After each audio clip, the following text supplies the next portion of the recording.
My best friend's baby shower turned into a nightmare when she announced that my husband was the father. What happened next shocked everyone. Yesterday, my husband, 32M, and I, 30F, went to my best friend Sarah's, 30F, baby shower. Sarah and I had been great friends since college. We first became roommates, but our connection got stronger as we realized our shared love of similar music. We went to concerts together and created innumerable memories. By our senior year of college, we were nearly inseparable, spending summers together in each other's houses whenever possible. After finishing our schooling, we pursued separate vocations. While I landed a highly sought-after position at a prestigious law firm, my ideal job, Sarah was unsure whether she wanted regular employment. Instead, she chose to look into social media as a source of income. Despite our dramatically different schedules, we made it a point to set aside weekends for each other. We always made time to connect, whether it was on a hike, at a new restaurant, out for drinks, or just staying home to watch movies. I first met Michael on one of our girls' evenings out. He was at his friend's bachelor celebration, and the moment I saw him, I knew he was the one for me. Although we often dispute over who fell in love first, the truth is that we both fell profoundly in love that same night. Fortunately, we've been blissfully married for 5 years, and it's been nothing short of ideal. I often tell Sarah how grateful I am that she invited me to the pub that night. Otherwise, I would not have met my beautiful spouse. Sarah was unmarried for a few years following my marriage before meeting her current spouse, Mark, and celebrating their second anniversary this year. 3 months ago, Sarah announced that she was pregnant, and I was overjoyed. I couldn't wait to watch my closest friend begin this new chapter in her life and hold her baby shortly. I was honored when Sarah entrusted me with organizing her baby shower because I would be the baby's godmother. After exploring numerous themes, we settled on yellow, Sarah's favorite hue. Throughout the planning process, I maintained regular contact with the caterer to ensure that everything was in order and that the cake arrived on schedule. As fate would have it, I had previously worked with the caterer for my brother's wedding, so it was easy to work with her again. On the day of the shower, we arrived early to ensure that everything was great. Mark met us at the door and informed us that Sarah was still getting ready. While setting up, I discovered that the cake was not centered on the table as Sarah requested, so I corrected it. Soon after, the visitors began to arrive, and I was delighted to see several of our old college pals. We hadn't seen one another in years, so we used the chance to catch up and discuss critical life updates. Sarah entered the room wearing a bright yellow outfit that matched her baby shower theme. Everyone congratulated her, and she smiled radiantly. As the ceremony progressed, we all sat down to eat a great lunch. Everything looked to be going well until Sarah called everyone's attention. She stood up and thanked us for attending her baby shower. Then she took a deep breath and said, "I'm thrilled to tell you that my husband, Mark, and I are expecting our first child, and I have someone very special to thank for that." Mark looked at Sarah with a bewildered expression, trying to figure out what was going on.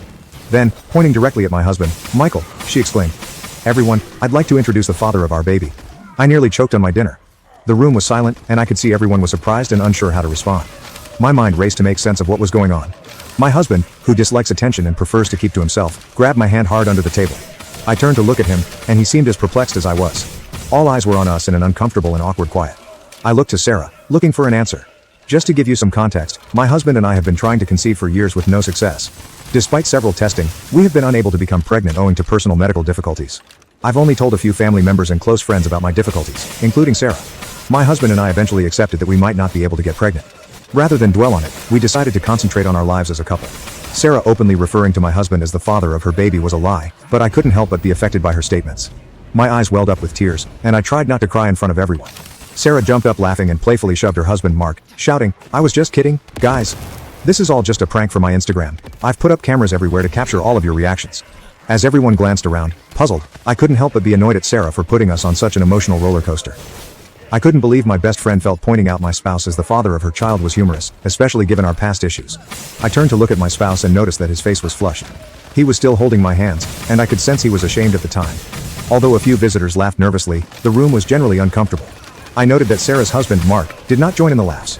He appeared upset rather than amused, and even apologized to my husband. Mark and my husband had grown to be close friends over the years, and I believe he felt sorry for us at the time. I did not want to face Sarah right away and ruin her baby shower. As she continued with the festivities, I attempted to shake the dread that had crept in, but it persisted. After lunch, we played a few games before opening all the gifts. Sarah was the only one who appeared to be having fun, conversing with people and shooting images for social media. My husband had previously informed me privately that he intended to leave after the awful meal, but I urged him to stay. I didn't want the visitors to notice us leaving unexpectedly, so I told him I'd talk to Sarah about it later. I guess Mark, too, was uncomfortable continuing with the celebration since he immediately stood up with an angry expression. He asked Sarah if they could go outside for a bit, and I knew something was about to happen. We could all see and hear them plainly as they spoke, and it was clear that Sarah's joke had made the atmosphere in the room uncomfortable. I observed as their talk heated up, and Mark's motions became increasingly impassioned by the minute. Mark's voice increased, and his comments echoed across the room. "I can't believe you would do something like this. They are our closest friends, and this is not just a harmless prank. You made a mockery of our baby shower and humiliated me in front of everyone." Sarah kept saying she thought it was a harmless prank, But Mark was having none of it. He sternly advised her to grow up and stop making insensitive comments, especially since they were celebrating the birth of their child. The room had become uncomfortably silent. We could all hear their words plainly. My husband couldn't stand it any longer, so he got up and went, saying he'd wait for me in the car. Although my heart grieved for my friend, I recognized how hurt my husband was and could not blame him for leaving. Mark must have recognized the gravity of Sarah's actions as he watched my husband walk out. He glanced at Sarah and responded, "I'm done. I'm done with your immaturity. We're done. I will love this child, but I can't be with you for 1 second longer." When Sarah heard this, she burst into tears, and Mark departed the gathering. We all glanced at each other in surprise, unsure how to respond. My heart ached for my dearest buddy, but I knew my husband needed me more at the time. I did not want to approach Sarah after her painful chat with Mark, so I too left the baby shower without saying goodbye. When I arrived home, I noticed how upset my husband was. We couldn't believe Sarah had pulled such a nasty hoax on us. That evening, Mark texted us an apology, stating he had no idea she would perform such a hoax for a video and was sorry for all we had been through. We were delighted he reached out because we didn't want to have any ill will toward him and fully understood his point of view. Unfortunately, I awoke today to multiple messages from Sarah. She said that she pulled the prank out of stress from her pregnancy and simply wanted to make a viral video for her Instagram. She stated she didn't understand why we were unhappy and wondered why I left without saying goodbye. Then she requested me to meet her today so that I could take her to her gynecologist visit. Starting to get upset again, I told her that I didn't find her joke amusing at all. I told her that what she did was rude and had made both my husband and me very uncomfortable. I also informed her that I needed some time away from her and would be unable to accompany her to her appointment that day. Sarah retaliated by labeling me a shitty friend for abandoning her at such a vulnerable moment. This message truly bothered me. I couldn't believe she'd say something like that just because I needed space. When I told my husband about Sarah's message, he was just as outraged as I was. He urged that we avoid interacting with her until she comprehended the gravity of her conduct. I decided to send Sarah one final message, informing her that I would not be speaking with her until she apologized to both me and my husband for what she had done. I also made it plain that if she attempted to upload the prank film, I would take legal action against her. Rather than apologize, Sarah stated that she did not believe she had done anything wrong. She even suggested that I was jealous of her due to her pregnancy. When I read her response, I couldn't believe my eyes.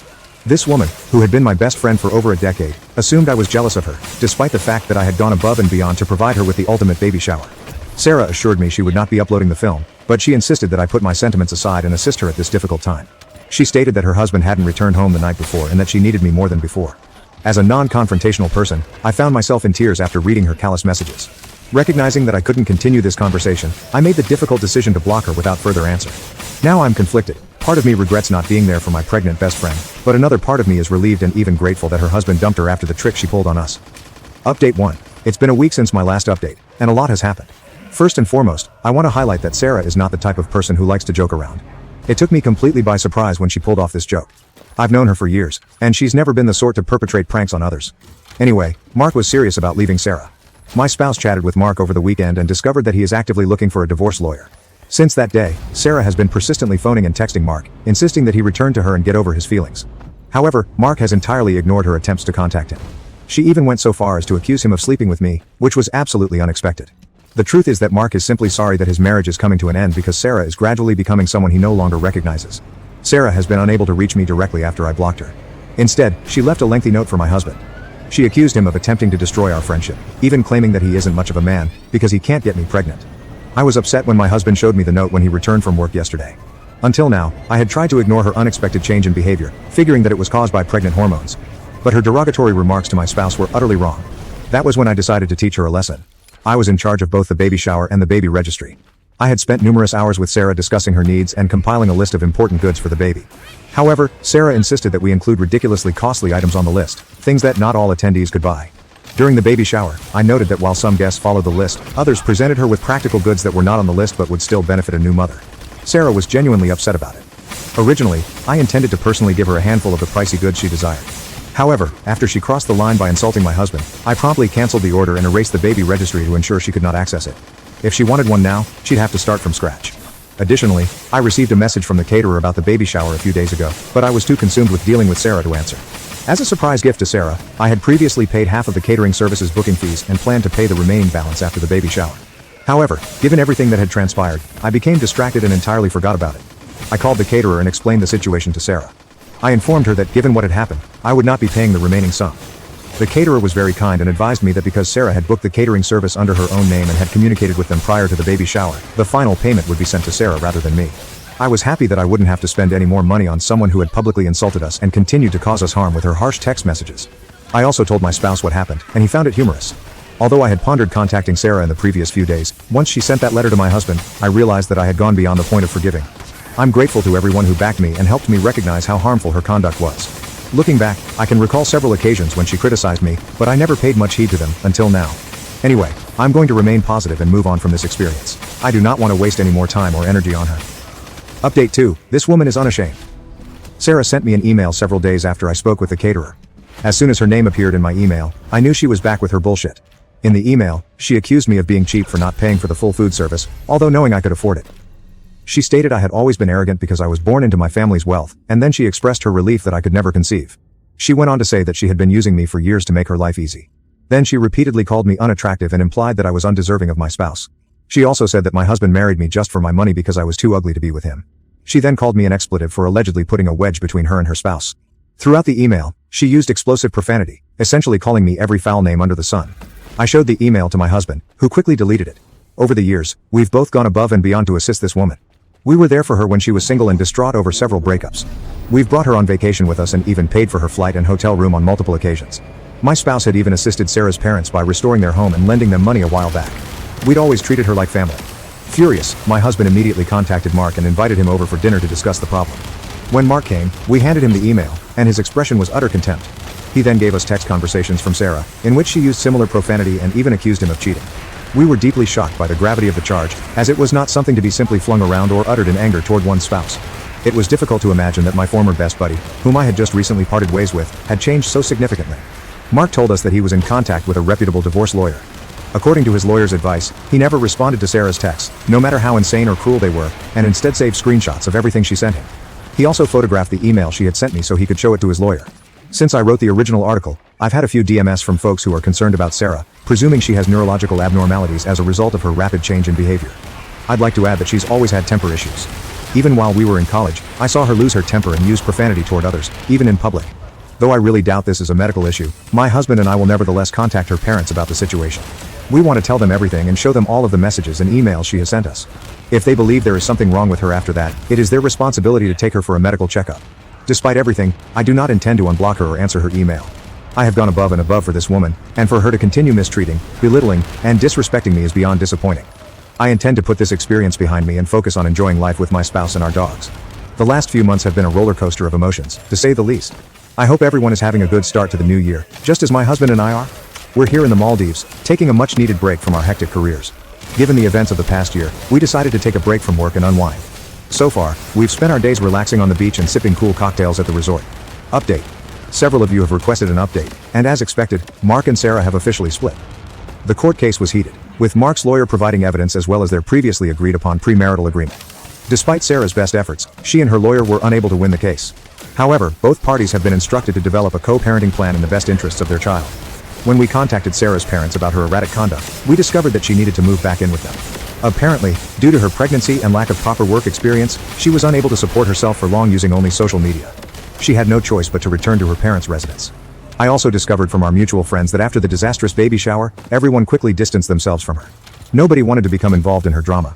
Mark did not visit Sarah after filing for divorce until she went into labor. He stayed in the delivery room all night to witness the birth of their daughter. He has since devoted himself to caring for the baby, spending as much time with her as possible, and providing financial support as agreed upon. He still meets up with my husband on weekends, whether to play golf or have drinks in the evening. Sarah was forced to pay the remaining bill for the baby shower caterer after he threatened legal action. Sarah has sent me several emails in which she blames me for her life circumstances. Despite her parents subjecting her to numerous medical tests, she is completely healthy. As a result, there is no excuse for her immature behavior. Hopefully, for the sake of her daughter, she will strive to change and become a better person in the future. My husband and I did not let this situation affect our happy and healthy marriage. We moved on from it within a month and concentrated on our personal and professional lives. We still go on Sunday dates, just like when we first started dating. When I look at my husband, I still feel the same excitement and appreciation that I did when we first met. I'm grateful to be spending my life with him. I'd also like to express my sympathy to all of the couples who have expressed their difficulties with infertility.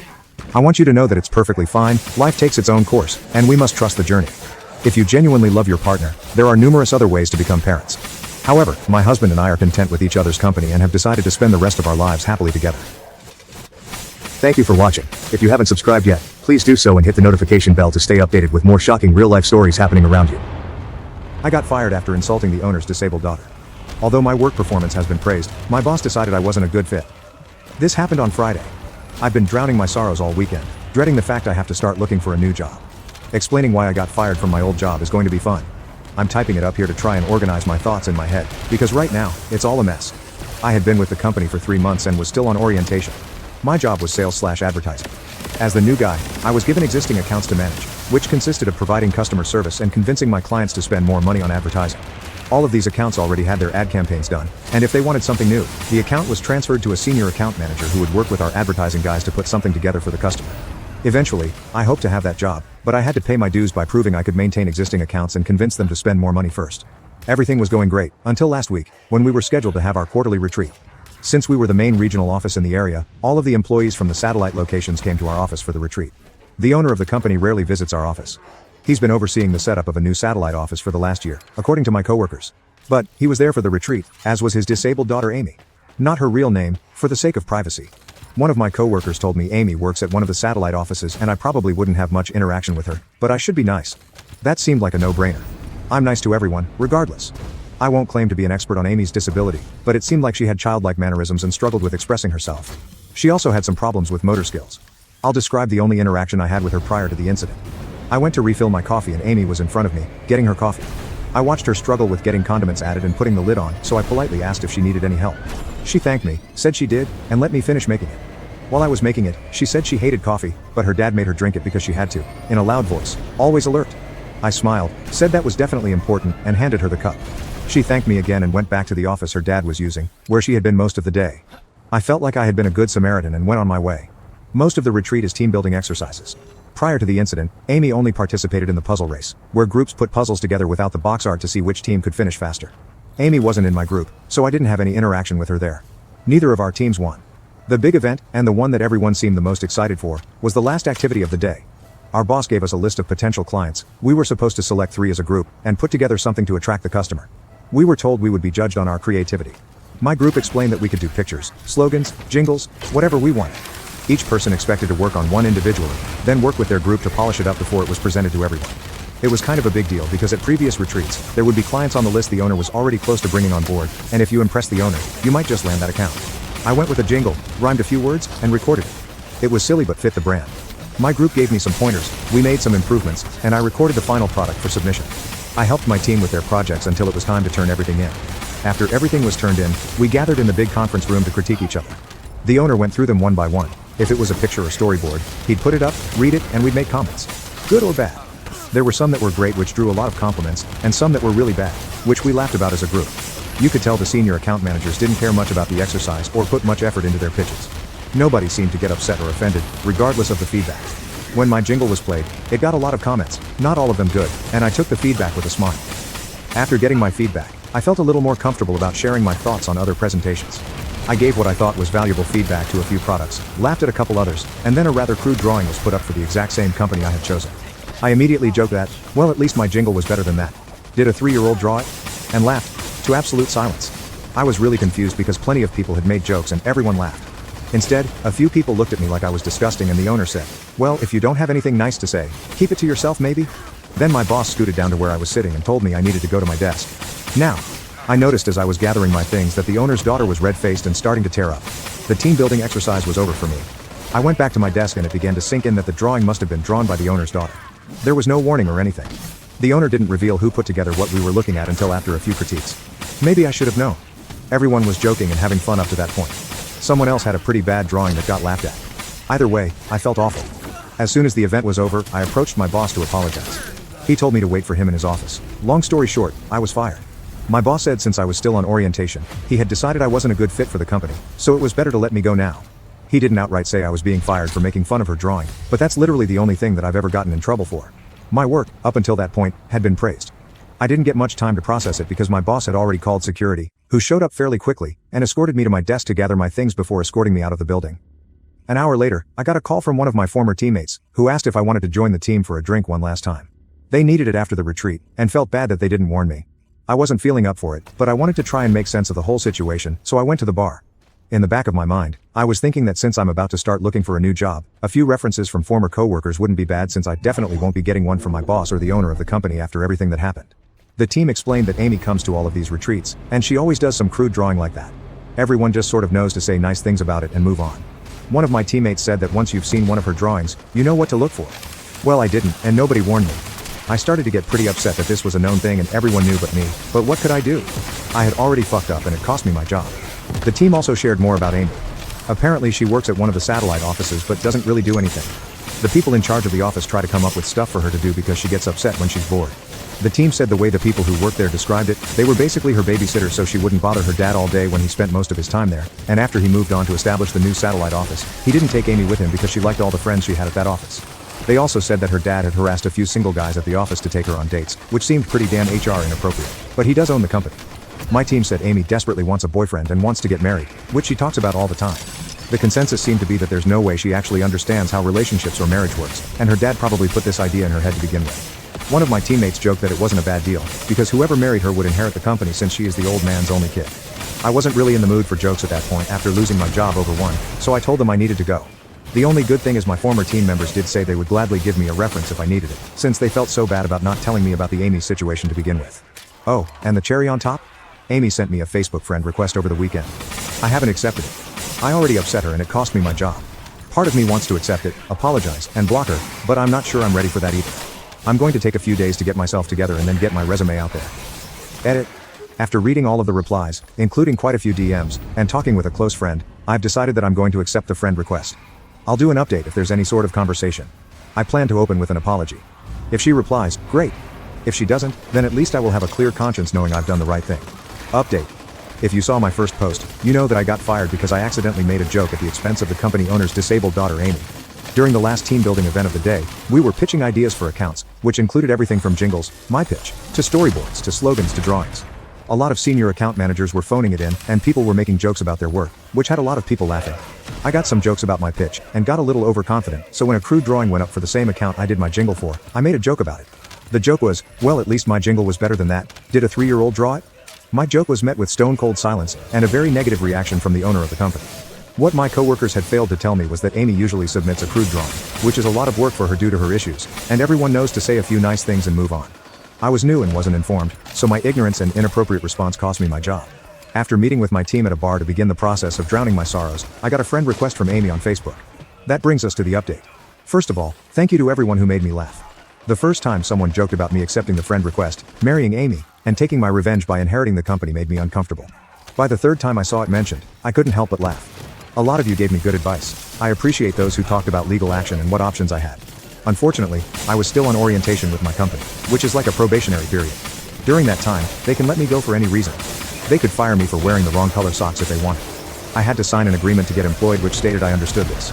There's literally nothing I can do, legally. At the end of the day, I decided to go have some drinks with a good friend, talk things out, and see what he would do. Dave's been my best friend since we were in elementary school. We've probably spent more time together than some actual brothers. Dave was firmly on the side of accept the friend request, apologize, and clear your conscience, man. I'm getting us another round of shots. He knows me better than anyone, and he knows that the guilt would eat me alive. I posted it here because it bothered me. I decided to take his advice, and everyone here who pushed me for that as well, especially the ones that DM'd me. So, that's what I did. I accepted the friend request. I immediately messaged Amy. I said I shouldn't have made that joke about anyone's work, it was unprofessional, and I was sorry. It took her a while to respond, but when she finally did, she thanked me for my apology, but said she sent me the request because she wanted to apologize since I lost my job over it. I said she didn't owe me an apology, and there was another long pause before she asked if she could copy-paste something to me. I wasn't sure what it was, but said she could. She pasted a generic message, but one she had clearly spent some time on. I don't want to type it word for word, but I'll paraphrase. Hi, my name is Amy. Please forgive me if I'm slow to respond to you. I suffered a brain injury when I was a little girl and it takes me a while to type things out. There was more to it, but that's the basic stuff. I responded, saying it was not a problem and she could take all the time she needed. Amy and I ended up messaging back and forth until almost 3 a.m. No, we didn't fall in love, we aren't going on a date. I'm not going to marry her for revenge so I can take her dad's company. However, I do think I would like to be friends with her. Not because I feel bad for her, but because she's a genuinely nice person and honestly, everyone could use a few friends like that. We spent a lot of time talking about her. That's just the direction it went, so I asked questions since she seemed comfortable talking about it. Amy was in a car accident when she was a kid. She was in the car with her mom and they were hit by a drunk driver, coming back from a birthday party for one of her classmates. Her mom didn't make it, and Amy suffered a brain injury that impacted her motor skills. Because it makes it difficult for her to speak and do simple things like getting dressed, making coffee, etc., people assume she's mentally challenged. She was put in special ed because of it, but worked really hard and graduated from high school. She even wanted to go to college but her dad didn't think it was a good idea. Her life has been difficult because it's hard for her to communicate with people. By the time she can get a fully formed sentence out, the conversation is over. She can type, slowly, but most people don't want to type when they're face to face. She even admitted that when she's not at work, she will sometimes carry a tablet and pretend she's mute, because that's just easier. We eventually circled back to the drawing and my terrible response to it. She wasn't that offended by my response, because she assumed I didn't know. She got upset, primarily, because she knew all hell was about to break loose and she had no way to communicate with anyone. She was so upset when she found out I got fired, and tried to talk to her dad, but he wouldn't listen to her. She's fully aware that a lot of people at the company just pretend to be nice to her because she's the owner's daughter, but she does have a few friends at the satellite office where she works who better understand her disability. She gets frustrated because she can't truly contribute anything, but is happy when they are able to find busy work for her to do. It might take her all day to do something another person could do in a couple of hours, but it's better than sitting around bored all day. She knows she's a burden and a bother to her dad when he's around, but he's her dad and she loves him. She wishes every single day she was a daughter he could be proud of, rather than a burden. She tries talking to him via emails and text messages, but he usually doesn't respond. If they're in the same location, he'll just walk over and respond verbally, which is frustrating, because it becomes a one-sided discussion with her unable to do anything but give simple one-word answers like yes or no. She also thanked me again for helping with her coffee. She said that when she was younger, she tried to do everything by herself, and would get mad when people helped her, but now she's learned to appreciate the few who do. Most just stand there and look away, pretending to patiently wait for her to do it on her own. It was getting late for both of us at that point, really late. It takes her a long time to respond to messages. There's misspellings.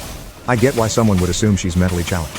I myself referred to her in my first post as having childlike mannerisms, which was a misunderstanding on my part. When she tries to force words quickly or emphasize something, she gets really loud, which makes her sound like an excited toddler rather than an adult trying to have a conversation. We ended our talk last night agreeing to talk again sometime. She asked if I had watched the first episode of House of Dragon yet, which I have, and she asked if I'd like to talk about it after she watched it. I told her I'd love to. So that's it, that's the update. Sorry to those who expected me to steal her dad's company. I'm definitely not doing that. Talking to Amy did make me feel a lot better though. I don't know how I'm going to handle the whole firing thing at my next interview, but a few of you suggested I just leave a gap on my resume, and I may just do that. I doubt there will be any future updates, but at least this has a happier ending than my first post. TLDR, since a few asked for it in my first post, I lost my job, but I may have gained a friend. Comment by OPU/Flusterflux. Hey everyone, I am the original OP. Someone linked me to this, and I'm blown away by all the positive comments here. I guess I can give you a small update since so many people have read what I expected to be a throwaway confession post to help me organize my thoughts after having my life upended due to what I perceived as a joke, but was actually quite unprofessional on my part. As many have recommended, in my next job, I won't open my mouth unless I have something positive to say, regardless of what others are saying. That lesson is learned. So, on to the small update. I talked with Amy again last night. She loved House of Dragon. We talked about a few characters and Amy picked up some things I didn't pick up myself, so I'm gonna have to rewatch the first episode at some point. I wasn't really in the right headspace the first time I watched it anyway due to everything that happened. Thank you for watching. If you haven't subscribed yet, please do so and hit the notification bell to stay updated with more shocking real-life stories happening around you. After 6 years of married, my wife proposed we open our marriage. So I filed for divorce and blocked her access to my $12,000 paycheck. I, 37, have been married to Sharon, 39, for 6 years and known her for 10. I serve in the Marine Corps as a logistics officer, and I am deployed for 6 to 7 months each year. My job pays well, approximately $120,000 with benefits and combat pay, which allows us to live comfortably. In 2014, we met through mutual acquaintances at a cookout. I was already in the Marines, and she was an elementary school teacher who earned around $45,000 per year. She seemed different from the other ladies I had dated. She understood the military lifestyle because her father had served for 25 years. She was self-sufficient, had her own career, and did not desire me solely for the advantages, unlike several military wives I had known. After 4 years of dating, we married in a beautiful ceremony in front of friends and family. Her father, a veteran himself, was pleased to welcome another military man into the family. The first several years were excellent. Sharon was encouraging about my job and proud of my service, and we made the most of our time together while I was home. During deployments, she kept busy teaching, going to her book club, and spending time with military wives who understood her situation. We established a routine, weekly video dates, care packages, and occasional visits while I was at port. I even bought her a 4-bedroom house in a nice neighborhood near her school, replaced her car every few years, and made sure she had all she needed. She always felt the deployments were worthwhile, and she was happy to be a military spouse. We discussed having children, but agreed to wait until I could obtain a desk job because she didn't want to raise them alone for half the year. Life seemed wonderful until everything changed. Sharon began spending more time with a new set of yoga class acquaintances, most of whom were single women or divorced mothers from her school. She shared photos of their girls' nights out at upscale restaurants and clubs, places we used to frequent. I didn't think much of it, believing she'd be busy while I was away. She began to care more about her looks, purchasing nice clothes, having her hair done frequently, and joined a gym with a personal trainer. I assumed she was rewarding herself with the money I made. Looking back, all of these were red signs. During a normal video call date night, Sharon suddenly exclaimed, "Let's open our marriage." I thought she was kidding, but she was dead serious. When I questioned what was going on, she replied she had been thinking about it for a time and felt it was best for us. She asserted that no woman could control her cravings for 6 months and that she was tired of dealing with deployments. She had been living a single life much of the time, desiring closeness. I felt awful about how she reduced our marriage to nothing more than sex. After 10 years together, 6 of them were married. She surprised me with this. I tried to remain cool and thanked her for everything she did to keep us going. I informed her that the distance was part of my profession, which we both agreed upon when we married. We'd discussed transferring to a desk job before, but the chances hadn't come up, and I really enjoyed what I did. Sharon was aware of this and seemed to agree with it, at least until recently. She became irritated when I attempted to have a sensible debate. I proposed we discuss it later, when we were both calmer, but she insisted on settling it right now. She complained about being lonely, spending birthdays and anniversaries alone, and going to doctor's visits by herself. She began crying while discussing all of this. Look, I understand it's difficult. I miss a lot of key moments too, but what am I expected to do? This was exactly what she signed up for when she married me. When we initially married, many people advised us to have a child to keep her occupied during deployments, but Sharon was not ready to be a single parent for half the year, and I agreed. It wasn't fair to dump that responsibility on her, so we decided not to have children until I got a desk job. Now I'm wondering if that decision worsened her loneliness. Still, opening the marriage? That's not right. I inquired whether she was breaking up with me. She responded, "No, I love you. I could never leave you. I want to grow old with you. But I'm about to turn 40, and in a few more years, I'll hit menopause. I have so little time to enjoy my sexuality. Half of my golden years are going just waiting for you. I don't want that. I want to live a fulfilling life and not die with regret." She had never discussed sex in such detail during our relationship. We always had a strong physical connection when I was home. Sure, we used toys and video conversations to keep close throughout deployments, but she never complained that it wasn't enough. I could see this talk wasn't going well. She wasn't asking for permission, she was telling me what she planned to do. "What exactly do you want?" I inquired, despite my fear of hearing the truth. She stared at me through the screen and said, "I want to open this marriage and meet other men. I have needs, and they must be met. I'm doing this whether you like it or not." The lady I married, who pledged to remain faithful through everything, was sitting there telling me she was going to sleep with other males, and there was nothing I could do about it. I tried to remain calm, even though I wanted to strike something. "So you want to sleep with other men while still being married to me?" I said. When she nodded, I asked how this would help her loneliness. Would these random males care for her while she was sick or celebrate her birthday? She stated she wasn't sure if it would be physical or if she would date them, but whatever happened, she loved me and only me. They'd only be fillers while I was gone. When I get home, she will be all mine. As if I'm supposed to be okay with sharing my wife for half of the year. Then I questioned how long this would last. A few years or forever? She had not made a decision. I questioned if she had already cheated on me. She snapped, "If I wanted to cheat, I wouldn't be having this conversation." She thought being honest about wanting to sleep with other males was preferable to lying about it. There's some warped logic there. I inquired whether I had any say in this. She claimed her mind was made up. If she didn't do this, she would go insane. My head was throbbing. I informed her that I needed time to consider. She simply hung up without saying goodbye. What makes this situation even more messed up? I just left home 3 or 4 weeks ago after 3 months together. Throughout my absence, everything appeared to be in order. We flew to Hawaii for our second honeymoon, fixed up the house as she requested, and even discussed eventually trying for a baby next year. She was very lovey-dovey the entire time, always discussing our future together. The day I left, she was grieving and making preparations for my next leave. We had even started saving money for our future child. I was looking for opportunities at the nearby base so I could spend more time at home. That's how committed we were to starting a family. When I inquired the next day why she didn't bring it up while I was there, she stated she didn't feel the need for other males around me. That's when something clicked. She's undoubtedly met someone at her new gym or through those single buddies. The timing was quite convenient. Just before I left, she highlighted a new personal trainer at her gym who was really inspiring and had been giving her extra attention. I didn't think much of it at the time, but the way she pushed for it shortly after I left made it seem planned. Part of me wanted to believe it was just about loneliness, but I'm not that gullible. My friend Mike went through something similar last year. His wife requested an open marriage during his deployment, but it found out she was already dating someone. They are now divorced. I questioned Sharon again if this was really what she wanted, if she had considered what it would mean for us and our future plans. She replied yes without hesitation, as if the 3 months we spent planning our lives together mattered nothing. I decided to really push her on the details. Not because I was considering it, but to understand her faulty logic. I inquired about the setting. Could I see other women? How would we handle the money? Her response demonstrated how selfish this whole situation was. She claimed she hadn't considered that far ahead. She merely wanted someone to look after her needs while I was away, but when I returned, it would be just us two. She stated I could try stuff on port days, but I couldn't see other ladies at home because she would be there. According to her excellent idea, we'd see how it goes, and possibly end the marriage once she'd finished exploring. I had had enough. Look, this isn't what I signed up for. I wanted a monogamous marriage, but since you've made up your mind, I won't stop you.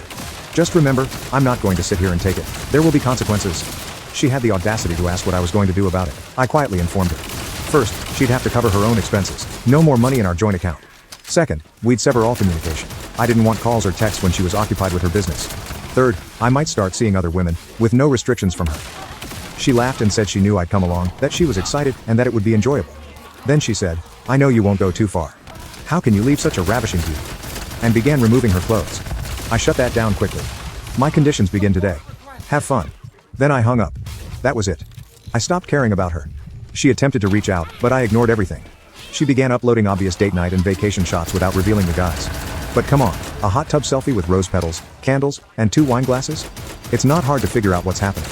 Her sister texted to ask if I knew what Sharon was doing. I told her straight out, Sharon started the marriage without my permission because she is lonely between her legs. Sharon blew up my phone after that, but I didn't care. My next shore leave begins next week. I already have my brother looking for an apartment. I told him and my parents the entire story. I also hired a lawyer to begin work on my case. I am not hurrying anything. I want to do this right and aim to make her regret her decisions. I will provide an update during my absence or when I return. If you've read this far, I appreciate it. Update 1. I need to address something quickly before getting into what happened. Everyone seems to sympathize with military women. Poor thing has to live alone, even though she's married. Or, what about her needs? And so on. Then they stare at me as if I'm the terrible guy for not understanding her circumstances. Yes, everything people say about it being difficult is correct, but nobody compelled her to marry me. She lives in our 4-bedroom house with a pool, which she could never afford as a teacher's salary.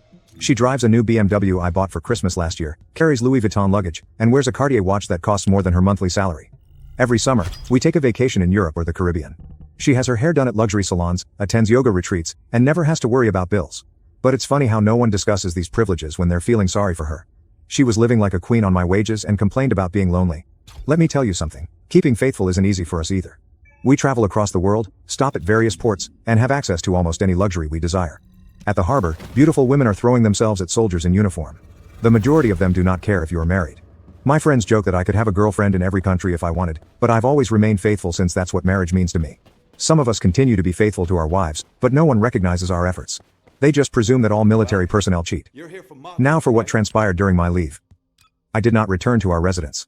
I couldn't bear the thought of being in the same bed as her other male partners. My brother had secured me an apartment in one of the town's new luxury towers. I spent the first few days with him and his family. My sister-in-law was upset when she learned what Sharon did. They used to be good friends. I brought my niece and nephew camping for the weekend, something I'd been promising them for years. The kids were asking where Aunt Sharon was, and I felt terrible having to make up explanations. Then I spent time with my parents in our hometown and caught up with old acquaintances, all of whom claimed they had never trusted Sharon. I shared everything on social media, not to be petty, but to show her that I wasn't sitting around depressed without her. My shore leave usually consists of these high-profile military parties, fancy gatherings held at 5-star hotels that Sharon always enjoyed attending. Not everyone is invited to these events. It's largely top commanders and their wives, politicians, and prominent citizens in town. These parties were significant for her social standing. She enjoyed showing off her beautiful outfits and attracting attention. I made sure to publish a lot of photos, including ones of female coworkers who are far more successful than her, doctors, lawyers, and company owners. When people inquired about Sharon, I just told them the truth. She wanted an open marriage to screw about while I was gone. Word traveled quickly in our community, and all the military ladies who used to kiss her ass began unfriending her. When she first saw my family photos online, she simply texted me, asking where I was staying and why I wasn't at home. Then she switched to, okay, I'll give you space. I'll wait for you, as if she was doing me a favor. However, when she saw the party photos, she lost it. She began contacting me about how I abandoned her, wondering if we hadn't agreed to be normal. When I got home, she started messaging me at 2 a.m. about how much she missed our life together and how all these other guys didn't matter. I did not respond to any of it. After months of silence, I eventually said, I never agreed to this. You did what you wanted. Now I'm doing what I want. She responded with some gibberish about waiting for me to come back when I'm done, as if I were a child acting out. She truly believed she could simply stop our marriage while she had her pleasure and then resume when she was finished exploring. A few months later, she contacted me, expressing a need to discuss the terms of our open marriage, as if we could sit down over coffee and arrange when she could cheat. I shut it down quickly. Do whatever you want. I'm not playing this game. My lawyer told me to make a record of all these communications since they would be useful in the divorce. Then she saw me living my best life and sent me emails saying, let's go back to normal, I'm done with this, as if she could simply flick a switch and everything would be fine. She wrote a lengthy email about how she made a mistake, how none of these other guys made her feel the same way I did, and how she recognized what she was missing. She stated that she would do anything to save our marriage. I simply said, and went on with my day. My mother, who hasn't spoken to Sharon since this incident, said it best. She didn't expect you to choose your dignity over her. Sharon unexpectedly dropped by my apartment one day. I have no idea who told her where I lived. I only shared my address with close family and a few trusted pals. Someone must have snitched, but I don't want to know who at this time. I was getting ready to go for a workout when I heard a knock. She looked totally different from when I left. She had lost weight, colored her hair blonde, and was wearing a tight outfit she had never worn before. She stood there, nervous, and asked why I wasn't staying at our house. I told her straight out that I had no intention of living with someone who disrespected our marriage. She didn't like that response at all. I thought we could figure this out, she replied, as if we were having a little argument over which color to paint the kitchen. I just looked at her and said, "You made your choice. Now I'm making mine." She burst into tears and told me how everyone in our social circle was ignoring her. None of my friends' spouses spoke to her anymore. These were women who used to be her best pals. They'd go shopping together, take spa days, and organize dinner parties. They wanted nothing to do with her. All those lavish parties she enjoyed, nobody invited her anymore. It turns out that being known as the wife who started her marriage while her spouse was deployed has a negative impact on your social status. "What do you want then?" she inquired through tears. I just answered, "You'll find out soon enough." She looked concerned and added, "You met someone, right? You love her, don't you? Are you seeing her?" I couldn't help but laugh. She was the one who wanted to see other people, but suddenly she was jealous of the idea of me with someone else. She continued to beg for answers, but I had had enough. I just cried. "Get out." And she went, claiming I'd regret betraying her trust. The irony of the sentence, my lawyer had already prepared the divorce paperwork. I planned to have her served once I returned to see so she wouldn't come crying into my apartment again. She wanted to open things up? Fine. I was about to initiate divorce proceedings. My attorney served her on the day I left the shore. She contacted me in a frenzy, shouting about how I had betrayed her and left her broken, as if she were the victim in all of this. Then she called my lawyer and said she would fight the divorce until the end and would not let me go, as if she had a choice in the matter. She also tried to play the victim role with my parents, calling them and wailing about how I had taken her by surprise and how she had no idea what was coming. That backfired very quickly. They already knew everything and told her just how they felt about her behavior. They promptly blocked her number. Then her mother called me. Sharon has been telling everyone that we had agreed to open our marriage. She had convinced her entire family that this was a mutual decision. Her mother said they felt it was strange but assumed it was our personal choice. I shut that down quickly. No way. I already told your other daughter the truth months ago. I was never on board with this filthy idea of hers. Her mother began talking about how Sharon's mental health was deteriorating because everyone had cut her off. All those beautiful gatherings she used to like going to? Nobody invites her anymore. The other officers' wives refuse to speak to her. Her mother truly expected me to feel horrible about this. I thought to myself, why would my friends keep inviting her when she's not even my wife anymore? "Is there any chance you could work things out?" her mother inquired. I chuckled and replied, "Not at all. I can't be the husband of a woman who has kept her legs open for tourists for the last year. Who knows what kind of dirt has gone in there?" It was harsh, but I wanted them to know how I felt about their lovely daughter's behavior. Sharon's mother indicated she wasn't ready for divorce. I was upfront with her. The longer she fights this, the worse it'll be for her. I'm moving forward with my life whether she likes it or not, so she better cooperate for her own sake. Sharon has now bombarded my phone with texts and voicemails. She begs, pleads, and promises to change, stating she will do anything to make things right. I have not blocked her yet. Perhaps this is selfish, but I want her to see exactly what she tossed away. I'll block her eventually, but for the time being, I'm letting her suffer as much as I did when she sprung her open marriage on me. Update 2. Here's the latest update. I'm enjoying a shore break again. Divorce procedures are underway, and Sharon has been fighting hard against them, not because she wants to heal things, but because her perfect little plan is unraveling. However, she is now absolutely broke. That shiny new world of freedom she desired so much? It turns out it wasn't as glamorous as she imagined. All those guys she was going out with, they merely wanted to have fun with a married woman. They all left when the money ran out. She literally burst into tears in front of the magistrate and stated that opening the marriage was a mistake. She now wishes she could simply rewind the past year and have everything return to normal. After I denied her access to our joint account, she depleted her funds in an attempt to maintain her lifestyle. Within a year, she'd gotten through everything. Her teacher's paycheck barely covers rent now, let alone the fashionable outfits she's grown accustomed to. That's the problem about living large. Once you're acclimated to it, there's no turning back. When she first disclosed the marriage and I withdrew my money, she assumed it was only temporary. She assumed she could rely on her savings until I came to my senses and began subsidizing her lifestyle. That was her wonderful plan. Be a faithful wife during my breaks and then go crazy while I'm overseas. Her strategy failed miserably. She begs for another opportunity at each court session, saying, "Let's start over." It's easy for her to say. She wasn't the only one who had to deal with shame and trauma. Do you know what truly gets me? She purposefully dropped the open marriage notion just before my deployment began, leaving herself 6 months to do anything she wanted before I returned. Those first months at sea were terrible. You're stuck out there with nothing but the ocean around you, no distractions, just staring at the water and thinking about what's going on at home. Sometimes the dark thoughts are really unpleasant. I can't express how difficult it was to keep myself together. Anyway, the divorce is virtually complete. Just one more court date. Even though she is dissatisfied, the asset distribution has been settled and is fair. I'm selling my house. I can't bear the thought of remaining in a place where she wrecked our marriage. She can't buy me out since she can't afford half the price. That's fine with me. I don't want to cling on to anything from that existence. I truly enjoy my new life. I'm doing better than ever, I've met new people, established a strong routine, and feel free to live my life the way I want. I am not bitter about what happened. Honestly, I'm glad I didn't let her decisions ruin my future. I'm not looking to date right now, but I'm open to anything that comes along. I've blocked Sharon on all of my social media sites, but she keeps creating new profiles to stalk me. I can see them easily, but I let her look. Let her know exactly what she gave up. Her Instagram used to be all about extravagant parties, exotic travels, and beach photos. Now it's only melancholy statements about regret and second chances. I suppose that's what happens when you mess up a good thing. Thank you for watching. If you haven't subscribed yet, please do so and hit the notification bell to stay updated with more shocking real-life stories happening around you. My parents left me with my grandparents for my siblings' sake. Years later, I planned a special dinner, but they prioritized my brother's gift instead. I'd like to make it clearly obvious that I've never been the favorite child in my family.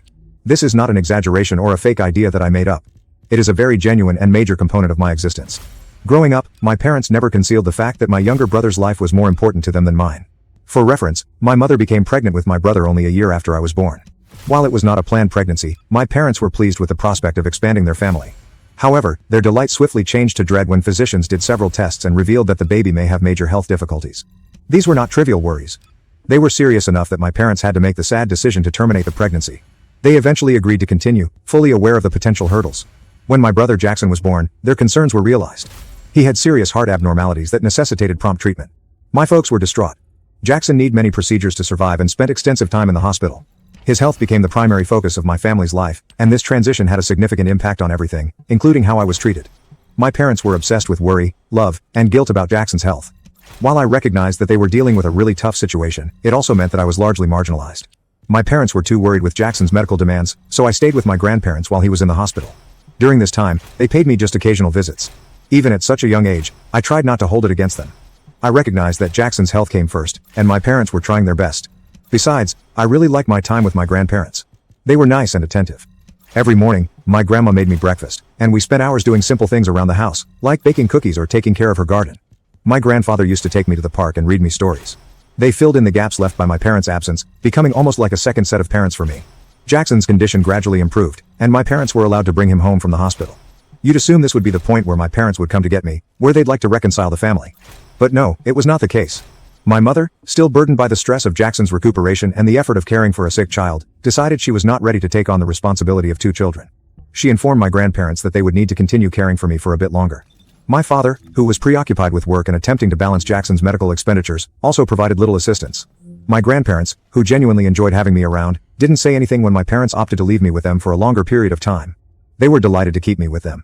While I was saddened to learn that I would not be returning home, I was not devastated. I was still in a location where I felt loved, which reassured me. The true issue arose when years passed and my parents still showed no desire to bring me back home. What was supposed to be a temporary arrangement lasted eternally. I could only visit them every other weekend, and that wasn't assured. My father was sometimes too busy at work, and other times they simply did not make an effort to visit. My grandparents were my primary caregivers, while my parents felt more like tourists than parents. When I first started school, my grandparents took care of everything. They dropped me off in the morning, picked me up in the afternoon, and were there from the moment I awoke until I was tucked into bed. They made sure I got my school materials, assisted me with my homework, and kept me healthy. In contrast, my parents never checked on me. They didn't care if I went to school every day or how well I did academically. If I was sick, my grandparents would look after me. My grandparents seemed to have taken on all of my parents' obligations. When my parents came to visit, they only talked about Jackson. They would tell my grandparents how amazing Jackson was, how brave he had been while recovering from his surgeries, and how far he had come. I don't think they ever asked my grandparents how I was doing, what was going on in my life, or how I felt. I started to feel totally invisible. I can't remember a single instance when my parents and I spent time together, just the 3 of us. There was no one-on-one time, and no attempt to repair any bond with me. It was always about Jackson. Then came the moment I'll never forget, Jackson's birthday celebration. My parents organized a great celebration for him because he was doing so well. They invited everyone, friends, family, and neighbors. My grandparents brought me along.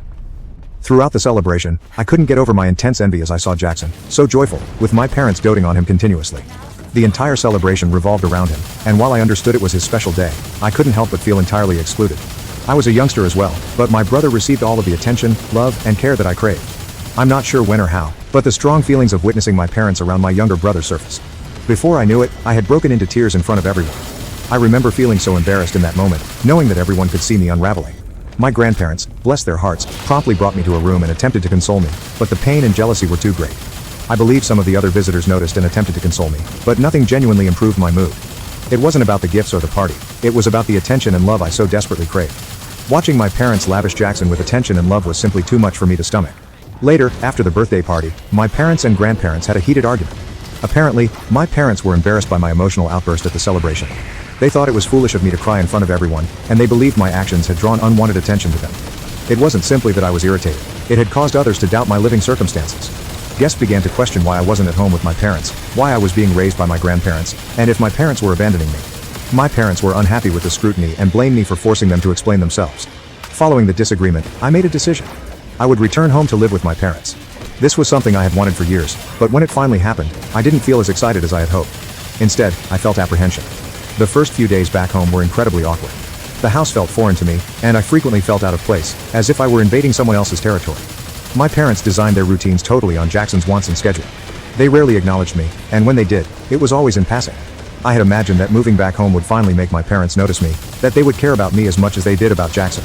However, it soon became evident that nothing had changed. Jackson was still the center of their universe, while I remained on the periphery, disregarded and forgotten. I was merely happy to have my own room. I spent the majority of my time there while I wasn't in school. I didn't want to be alone, yet being around my parents made me feel even more inconspicuous. At least in my room, I didn't have to watch their devotion for Jackson while I went unnoticed. I'd spend hours there, completing my homework or lying on my bed, trying to make sense of everything. Throughout my scholastic years, my parents exhibited no interest in my studies or accomplishments. They never asked about my schoolwork or attended any of my award ceremonies. Even when I participated in school plays or extracurricular activities, they didn't bother showing up or acknowledging my participation. It seemed like nothing I did mattered to them.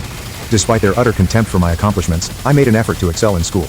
My grandparents' limited attempts to intervene and remind my parents of my accomplishments were received with silence or plain disdain. They would push my parents to express their happiness or gratitude for me, but they either disregarded or scoffed, as if my accomplishments were unimportant.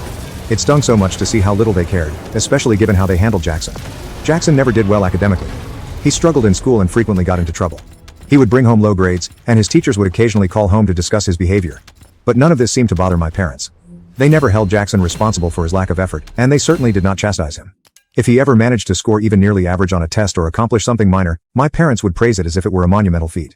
They would order pizza or take us out to his favorite restaurant, making it a huge family outing. When I finally finished high school and was accepted to college, I was fortunate to receive a partial scholarship.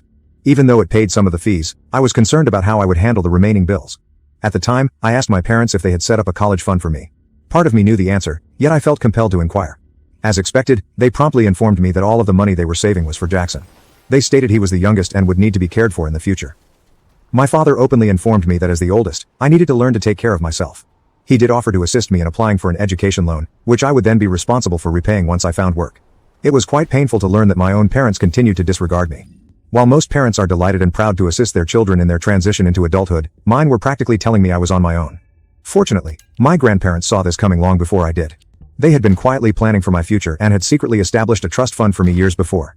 When they finally revealed this to me and told me that I didn't have to worry about college, I was completely surprised. I couldn't believe someone cared enough to do this for me. I cried with excitement because, for the first time, I felt truly supported. It was surreal. No one had ever gone to such lengths to protect me. My grandparents not only saw my talent, but they also took steps to ensure that I could attend college without financial constraints. However, when my parents learned about the trust fund that my grandparents had established for me, they did not share my excitement or relief. Instead of being delighted for me, they immediately turned the subject to Jackson. Their first query to my grandparents was if they had also established a trust fund for Jackson. My grandfather gently explained that they had intentionally chosen to care for me because my parents had always favored Jackson. They indicated that they had witnessed for years how I had been disregarded and wanted to give me a fair shot to thrive without being held back. Naturally, this did not sit well with my folks. They felt it as unfair and quickly got into a furious dispute with my grandparents about how both grandchildren should be treated equally. They accused my grandparents of favoritism and demanded that Jackson, as the youngest member of the family, deserved his share of the money.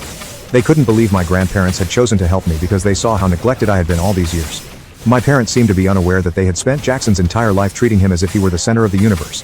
Despite the pressure and accusations, my grandparents held their stance. They refused to back down or let my parents manipulate the issue. They clarified that this was not about favoritism. Rather, it was about ensuring that I have the same opportunities as Jackson, which my parents had previously provided. My grandparents made their decision out of love and fairness, knowing that I had not received the same attention and support that Jackson had. After failing to persuade my grandparents, my parents focused their efforts on me. They tried to persuade me to share some of the trust fund with them, claiming that I should invest in Jackson's future when he went to college. They portrayed it as if I was greedy for retaining the money for myself, despite the fact that it was not mine to give away. It was a gift from my grandparents. I refused. I informed them that it was not my obligation to care for Jackson's schooling, especially since they had always stated that their financial priority was with him. My parents were unhappy about my decision, but there was nothing they could do. For once, they did not have the upper hand. I wasn't going to give away what had been given to me out of love and care because they thought Jackson deserved it all. It was a heartbreaking realization that even in this situation, my parents could not be happy for me. But it was also powerful because I understood I needed to stand up for myself, even if it meant defying my parents. As a result, my connection with my parents deteriorated significantly after I departed for college. They cut off practically all touch with me, convinced that what I had done was selfish toward my brother. Jackson and I had never been close.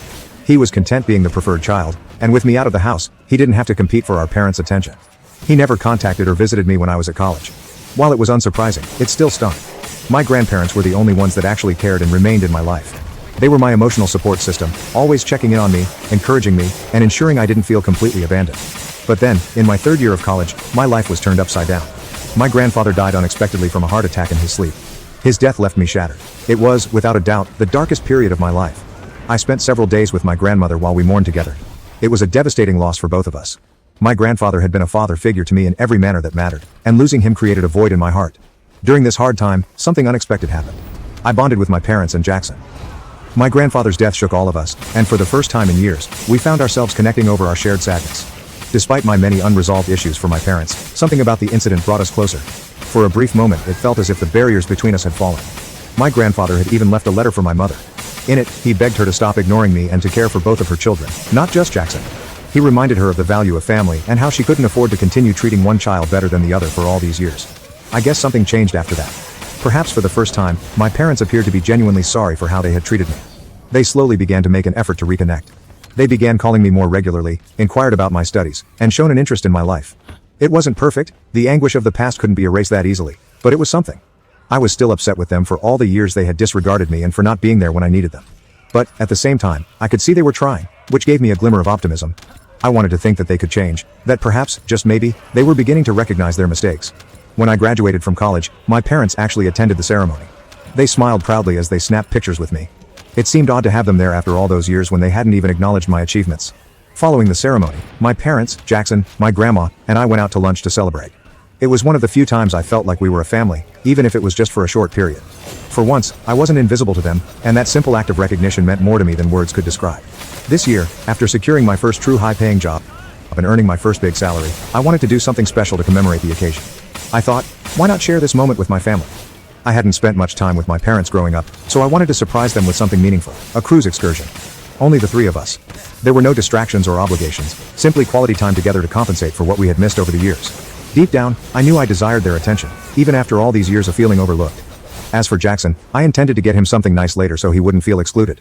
I wanted the cruise trip to be a surprise for my parents, so instead of notifying them over the phone, I made a reservation at a fine, costly restaurant where we could eat and celebrate. When I called to invite my parents, they appeared excited, even thrilled, to visit the restaurant. They promised to be there on time. But, when I arrived at the restaurant on time, my parents were unable to be seen. At first, I attempted to give them the benefit of doubt. Perhaps they were stuck in traffic or running a little late. However, after around 15, 20, and 30 minutes, I began to feel worried. I contacted them several times, and they did not answer until the sixth call. My father casually remarked that they were finishing up some last-minute errands and will be at the restaurant soon. Annoyed but hopeful, I remained at the table, waiting for them. The waiter kept coming by, asking if the rest of my group had come, and I became increasingly humiliated with each passing minute. I didn't want to look like I'd been stood up in a fine restaurant. I eventually ordered dinner for myself since I was hungry. I finished my dinner while sitting alone, glancing at the empty seats across from me. My calls to my parents remained unanswered after that. An hour passed, followed by nearly 2 hours. Finally, after my 15th effort, my father answered the phone. He began apologizing, but I was completely irritated by this point. I started yelling at him, wondering what they had been doing all this time and why they couldn't just tell me they weren't going to make it. "Oh, just stop complaining," he replied dismissively. "I apologize for the delay. Your mother and I were held up at the shop. We selected the ideal birthday present for your brother, but when we got to the counter, we discovered your mother had forgotten her card at home. So we had to drive back and grab it. Fortunately, the shop had our gift, which we were able to purchase just now. Jackson is going to be overjoyed with what we picked out for him. By the way, have you purchased anything for your brother yet? You do recall that his birthday is in 2 weeks, right?" At that point, I felt like the wind had been knocked out of me. I was hoping to have a memorable moment with my parents to celebrate my accomplishments and bring us closer together, but once again, Jackson was all that mattered to them. They had spent the entire evening shopping for his birthday gift, completely ignoring the fact that I had been sitting alone at the restaurant awaiting for them. Not only had they missed the dinner, but they had the audacity to inquire whether I had thought to get something for Jackson. I was livid, but I tried to remain calm as I reminded my father that they could have bought for Jackson any other day. They should have respected my time, especially because I went out of my way to prepare this for them. My father's response made matters worse. He dismissed my concerns, claiming they were on their way and that we could discuss it once they arrived. However, I did not want to stay there any longer. I was furious with my parents. I paid my bill, got up from the table and went. My phone began to vibrate as I drove back home. My parents were phoning and left voicemails, stating they had arrived at the restaurant but couldn't find me. I ignored their calls because I was too angry and hurt to even consider talking to them. Later that night, my mother sent me a series of SMS. She attacked me rather than apologizing or admitting that they had made mistakes. She labeled me impolite for not being present when they finally arrived, as if I had wasted their time. She had the gall to claim that this was why they didn't care about my irrelevant intentions in the first place. I was always so impulsive. According to her, their priorities were totally acceptable, and I was in the wrong for being furious with them. Reading her messages brought up memories of hurt and fury. I had put my heart and soul into planning something spectacular, and all I received in return was the same indifference I had felt my entire life. I simply couldn't deal with their cruel statements and frequent disregard for my sentiments. After everything I had done to make this moment memorable, I felt much more alone than before. I knew that no matter what I did, Jackson would always come first, leaving me as an afterthought. I blocked her without bothering to respond. Update number 1. The reason I bought the cruise tickets in the first place was that my parents' conduct had changed significantly following my grandfather's death. I felt they'd finally recognized me as a human being and their child. But I suppose I was mistaken again. I am delighted my eyes are awake now. Starting today, I'm done begging and crying for their attention. I will block both of them on my phone.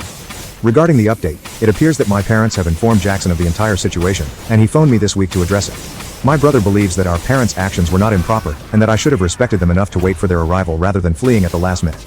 He added that our parents were quite disappointed in me and had contacted him to protest about my activities. He invited me to his forthcoming birthday party so I could apologize to our parents. I declined his request, asking him to leave me alone for the time being. He tried to argue with me more, but I reminded him that my connection with our parents had nothing to do with him, and that he would never comprehend what I was going through. Update number 2. It's been a month since I last updated. For those who inquired, I did consider canceling my cruise reservations. But then I realized I'd spent a big portion of my paycheck on them, so I resolved to make better use of them. I chose to travel with my best friend and grandmother rather than my parents. To put it simply, the three of us had a fantastic time, and I quickly forgot about all of my parents' trouble. This trip provided a much-needed break for all of us. However, after the trip, when I shared a few photos from our cruise, I began receiving messages from my father on Facebook, accusing me of being selfish and ungrateful for taking grandma on the vacation without inviting them. I had forgotten to block my parents on Facebook because I assumed they rarely used it. My father's audacity to ask me to take him after everything he and mom had put me through was staggering. He also mentioned how upset my mother was when I blocked her, and how he wishes I would simply go to therapy and overcome my childish behavior, so I could stop torturing them for the rest of their life. Update number 3. Hello everyone, it has been 4 months since my previous update, and I am doing well. I've blocked both my parents and Jackson. I'll admit that since cutting them off, my life has become considerably more calm. I've learned to recognize that family isn't always what you're born into, it's what you choose. Surrounding yourself with supportive friends and loved ones has made a huge difference. My grandmother and I still have a terrific relationship, and I want to take her on additional vacations in the future. Thank you for watching. If you haven't subscribed yet, please do so and hit the notification bell to stay updated with more shocking real-life stories happening around you. My sister-in-law requested a house key. I refused. Then it vanished. When I went to her apartment to get it, I encountered something shocking. I recently married my boyfriend of 6 years. We are both 27. While COVID has set our careers back a little, we are figuring it out together. My husband is not particularly close to his family. He never said why he isn't close to them, but based on what I've gathered, my husband and sister-in-law have some issues. These concerns compelled the in-laws to choose sides. My spouse hasn't been close to them since they sided with my sister-in-law. To be honest, it didn't disturb me too much. However, because I come from a large family, my spouse was frequently invited to our family gatherings because we had been together so long. Following these incidents, I noticed my spouse becoming silent, melancholy, and dejected. When we tried to talk about it, he never truly opened up. He just told me he wishes he had a better family. I recognized that he desired a closer or better relationship with his family. However, I didn't want to do anything without his approval. When I volunteered to contact his family on his behalf, he said he didn't want to do anything yet. He kept saying that there would be a better moment, but I had no idea when that would be. At one time, I was certain it would happen at our wedding. However, we married in a small ceremony attended by only our closest friends and family. He had not invited anyone from his side. However, I did meet his parents and my sister-in-law. While our wedding ceremony was going on, his parents and sister attempted to enter the site, which my husband had clearly cautioned them against. When they were successful in entering the premises, they made a big deal out of it, casting my husband as the bad guy for never responding to messages, picking up calls, or visiting my mother-in-law when she was battling cancer. My husband firmly instructed them to leave, indicating they were not welcome. My sister-in-law stood in the corner, watching everything happen. When her eyes met mine, she offered me a little shrug, as if to say, "What else are we supposed to do?" Once they were booted out, the wedding went off without a hitch. Following that, we were content to get married despite the odds. When we were on our way to our honeymoon, I received a friend request notification on my phone. It came from my sister-in-law. It seemed odd, but I didn't mind because we were family. I added her, then forgot about it. When we returned from our honeymoon, my husband and I were joyfully settling into our new home and married life. That's when my sister-in-law returned to my life. She messaged me, stating she knew I came from a large family and understood the value of family, which she claimed my husband did not. She expressed her gratitude for my assistance in reuniting the family. She also discussed in detail how my husband could be a bit juvenile, but promised me that if we worked together, we would be able to fix everything quickly. I was naive and believed her. We began talking more or less regularly. She even came over to our house once or twice while my husband was away because she wanted to meet me. Because I worked from home and had health difficulties, I couldn't entirely avoid her. During one of these visits, my sister-in-law requested a copy of the keys to our house. This was an odd request. When I questioned why she wanted them, she stated she was concerned about me because I was at home all day working. She stated that if something occurred to me while my husband was gone, having a key would allow her to enter and assist me. Although I understood her argument in the context of a medical emergency, something about her request seemed odd. Her statements made me feel uneasy, but I couldn't understand why. I gently declined and promised her that if anything happened, I'd call my husband. However, my sister-in-law did not appear pleased with my refusal. She quickly ended the conversation and departed. Although she was smiling, it didn't reach her eyes, which worried me even more. Following the incident, I stopped inviting her over. Every time she wanted to visit, I would make excuses to keep her away from the house. But one day, my justifications were ineffective, and she came over anyhow. I was on high alert the entire time she was present. When she eventually departed after lingering for tea, I felt relieved, but not for long. A few days later, I couldn't find my house keys in the customary location. Panic ensued instantly. I decided to go to my sister-in-law's apartment to get them. In one of our early talks, she provided her address and invited me to tea. I couldn't go since I was ill, but I knew the spot. As soon as my husband arrived home, I jumped into my car and drove to her place. I knocked on the door, and a man answered. I inquired if I might talk with my sister-in-law. The man respectfully informed me that nobody by her name lived there. I stated that she had given me this address and even showed him her picture. He glanced at it and stated that my sister-in-law did not live there and that I must have entered the wrong address. This seemed really suspicious. I casually messaged her and asked for her address again. She replied with the same address as before. By this point, I was absolutely panicked. I arrived home, trying to act normal, but I could tell I was nervous. My husband realized right away that something was awry. He has been trying to ask me what is wrong and what has happened for the past 2 days, but I have no idea how to explain the issue to him. I don't want him to be disappointed in me, but I realize I should inform him. I kept wondering if it was my fault for initiating the entire conversation with my sister-in-law. If I hadn't done it, I would not have lost the keys in this manner. But I really wanted to help. I know I should inform my husband about the entire scenario. I read what you stated, and I agree that I was terribly stupid to keep things from him. I should have told him about it, anyhow. I understand why some of you are dubbing me the evil guy in this circumstance, and I also understand those who believe I am not fully to blame. Whatever happens, I'll do the right thing tonight and tell him everything. Do not fear, I will keep you updated. Regardless, I appreciate you being sincere and pointing out my mistakes. So the conversation went better than anticipated. When my husband arrived home from work, I told him I had something to discuss with him. He appeared relieved. When we were both comfortable, I told him everything. I described how his sister-in-law messaged me after our honeymoon, telling me that I could mend the family by remaining in touch with her and gradually reintroducing her and his parents into his life. I told him I didn't mean to hide anything or go against him, but I was afraid he'd stop me from doing anything. Since he was always refusing to tell me what was wrong with his family, I decided to try to heal the relationship myself. He listened to what I said without interrupting. When I was finished, my husband expressed his disappointment in me for keeping this from him for so long. He claimed I should have asked him what the problem was, and he would have told me everything now that we're married. He added that he didn't feel comfortable informing me before we got married since he didn't know when his family would try to turn my heart against him. When I told him I couldn't follow, he gave me all the facts. My father-in-law is a very egotistical and abusive man. He has always been like this, caring just about himself. My sister-in-law acquired this feature from him. She is a narcissistic yet charming lady who appears to be a very empathetic and sincere human being. However, in truth, she is selfish. My husband became aware of the hazardous atmosphere as soon as he matured enough to notice it. My mother-in-law and father-in-law both refused to divorce one another because they did not want to go through the inconvenience of court proceedings. When my sister-in-law's behavior got her into trouble at school, my mother-in-law exacerbated the situation by enabling her. Over time, my sister-in-law became more confrontational, harsh, and disrespectful. When she started college, she had a heated dispute with my mother-in-law and father-in-law. They were paying for her college tuition, but she was dissatisfied since they were also saving money for my husband's schooling rather than giving it all to her as pocket money. At first, my father-in-law and mother-in-law refused to give my sister-in-law any more money because she already had plenty. But then my sister-in-law pointed out that my husband could just work his way through university, as my father-in-law had done, especially since he was a guy. She said that she was far too fragile to perform such work alone. Following that, my husband's education fund began to diminish. He was not aware of this. All he knew was that there was money set aside for him. When it came time for admissions, he learned the truth. When my sister-in-law encouraged him to just work his way through college, my husband chose to avoid touch with them. He began going no contact when he moved out at 19, but the decision had become permanent by the time he was 23. Hearing all of this made me realize how silly I was to invite my sister-in-law into our home. My husband also said that his mother had repeatedly contacted him over the years to ask for money, despite the fact that my sister-in-law appeared to be wealthy.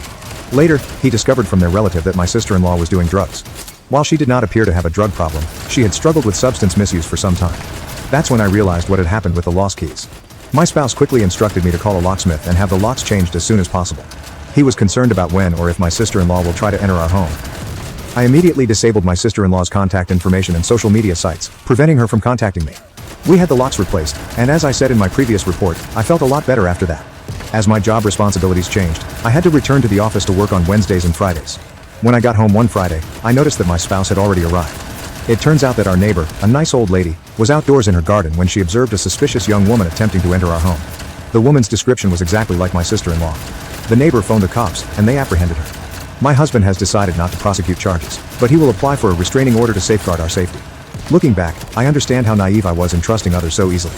While my objective was to aid my husband, I now realize that my actions were presumptuous. If you care so much about your husband's well-being, why don't you tell him everything rather than keeping things from him? I'm sure it would upset him more to find that you were keeping things from him than to learn that you were talking to his sister. ITA, in the wrong, but only for being arrogant. You are purposefully ignoring your husband's demands in order to accomplish your own, and you are keeping everything from him. He does not wish to communicate with his family. Why can't you respect that? Now, consider a different situation. In late October, my wife Karen, 78 years old, and I, 71 years old, leave for Florida and spend the summer in Connecticut. Our daughter Kara and her husband Sean live in Massachusetts. Kara is pregnant with their first child, who is due in March. In September, my stepson gave Kara and Sean new kitchen floors. I offered to help with the installation. Their home is nearly a century old. While I am not a contractor or carpenter, I am proficient in home repairs. I was simply intended to lay the floors, but during the demolition, I persuaded them to remove several cabinets so that the flooring could be installed properly. I agreed to help with prep work on weekends and returned from Florida in November to build and install the new cabinets. They agreed. Kara and Sean, as new homeowners, are not particularly handy, but they were eager to get started. However, as we started, we discovered that the walls were covered with decomposing horsehair plaster, which was an unpleasant surprise. By the conclusion of the weekend, there was no stove hookup, only 10% of the floors had been put, and the kitchen was disorganized. I told them to plaster the walls throughout the week, and I'd return the next weekend. Kara and Sean contacted in a panic on Tuesday, claiming the plaster was a catastrophe. Kara expressed worried about the burden of her pregnancy. I told them to wait. Kara, on the other hand, told me she felt misled, that the project had spiraled out of control, and that she wanted me to accept responsibility, not monetarily, but for my role in the issues. I informed them that they had taken the decision to demo the cabinets, and that it was not my home. They eventually compensated me for my services and hired a contractor. They stated I couldn't commit to a project of this scale, especially given I work full-time and assist my stepson with his house flip. They questioned whether I would return to assist after departing for Florida, and Kara was uneasy working during her pregnancy. I disagreed with their evaluation yet was devastated when they fired me. Since then, things have gotten odd. I haven't contacted them to inquire about the kitchen or the baby, despite receiving occasional updates. Karen has asked about the baby several times. Kara recently contacted us, stating that the situation has been dreadful. They had to obtain licenses from the town, and they have not had a stove or sink in months. Kara claims I don't care about her health or our grandchild since I haven't checked in and haven't taken charge of the situation. I chuckled and told her I would have finished it by now. She texted Karen and myself, instructing us not to speak to her and expressing her displeasure. Karen then said no to Kara's baby shower in January and canceled our visit without alerting them. Sean contacted us, urging us to reconsider, stating that they will only become first-time parents once. He added that Kara is 6.5 months pregnant and did not mean what she said. He even offered to pay for our visit tickets. Karen and I, on the other hand, have maintained our solid attitude. We advise them to notify us well in advance, and that we may visit in March, either before or after the baby is delivered. Kara is devastated, but Karen and I were just trying to satisfy her requests. Now I wonder whether I am the YTA on so many ways. First, as you mentioned, you are neither a contractor or carpenter but are skilled at house maintenance. You urged them to demolish their kitchen but barely completed 10% of the flooring before leaving. Kara has every right to be upset, and her feelings are valid. You made a mess of their place and then backed down, essentially saying, "Oh well, not my issue. I personally would not want anything to do with you, but they have invited you to their baby shower. Go and apologize." Now, consider a different situation. I have 3 children. My husband and I worked hard to raise them and help them become successful adults, and they have. I am proud of all 3. They were wonderful children who have grown into decent individuals, if I do say so myself. When my oldest daughter married a widower with a 2-year-old child, my husband and I established an education fund for that child, as we had for all of our biological grandchildren. We understand a little bit about investing in compound interest, and by starting early, we can invest a small sum every month.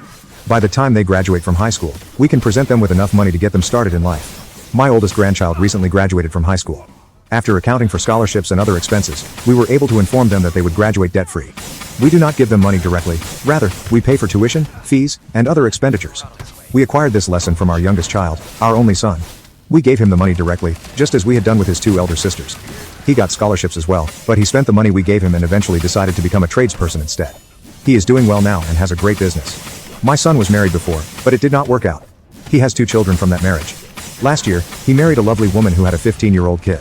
She had her son quite early, which caused a schism in her family, and none of them attended the wedding. My son approached us about donating to his stepson's education. After some deliberation, my husband and I decided that we could afford to donate $5,000 to help, but that was it. My son was quite disappointed. He understands that all of our other grandchildren have enough money in their accounts to cover at least 2.5 years of in-state tuition and costs. While my son makes a fair living, he also enjoys spending it on toys and holidays. I don't believe he or my daughter-in-law had saved anything for his stepson's school, which is why we contributed $5,000. That money came from my personal fund to replace my car. My son and his wife are planning ahead for the stepson's graduation in June, but they continue to complain that I treat him differently than my other grandchildren. I understand we're treating him differently, but we didn't have nearly 2 decades to save for him. When I clarified this issue, I may not have worded it correctly. My son's lack of finances to pay for his stepson's schooling is due to his spending habits before marriage. I hope this is apparent now. I spoke with my husband and children about it. My son wants me to transfer money from all of the accounts we've set up for his biological children and open a new one for his stepson. We answered by offering to split the 2 accounts we already had for his biological children into 3, including the $5,000. We also agreed to continue contributing to these accounts until they are depleted. My youngster appears dissatisfied with that option. However, we did not have the same 15-year head start on saving for this grandson as we did for the previous ones. He can be disappointed that his stepson will not have the same head start, but he cannot be angry with us for not being able to offer more right now. Finally, it is up to him to provide for his family. Thank you for watching. If you haven't subscribed yet, please do so and hit the notification bell to stay updated with more shocking real-life stories happening around you. For my 19th birthday, my grandparents gifted me a dream trip, but my parents made me give it to my sister, who then caused an accident en route. My 19th birthday was 2 weeks ago, and I'm still reeling from what happened. My grandparents, bless their hearts, gifted me a trip to Rome, complete with plane tickets and a substantial expense check. They handed me a beautiful envelope with the tickets, and I almost burst into tears. Rome, the place I had wanted to visit since I was a child, was finally within reach. But then my folks stepped in. They decided the trip would be more appropriate for my older sister, Amelia. She's 23, the golden child who can't do anything wrong. Apparently, since she is studying architecture, Rome would be an excellent opportunity for her to visit all of the famous buildings. I tried to reason with them. I plan to major in history, and Rome is historically significant. Furthermore, Amelia had the same opportunity when she turned 18. My grandparents had given her the same trip, but she accepted the money instead. Now it was my turn, and I wasn't going to give up. But the airline won't let us transfer the tickets, I told them. It's against their policy. My parents dismissed it as a small annoyance that might be easily resolved. Don't worry about that, Anna, they said. We'll figure it out. Figure it out ended up wearing me down. The disputes lasted for days.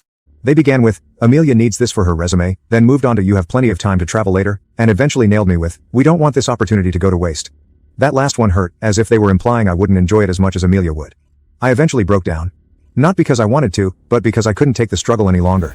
I told them they could do whatever they pleased with the tickets. At least I still had my check, which was a tiny consolation. I was used to being the less popular child. It came with benefits such as low expectations and a good dose of cynicism.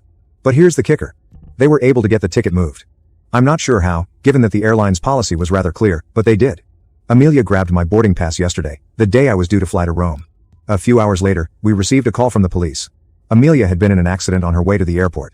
She had grabbed the taxi driver's steering wheel, believing he was driving the wrong way.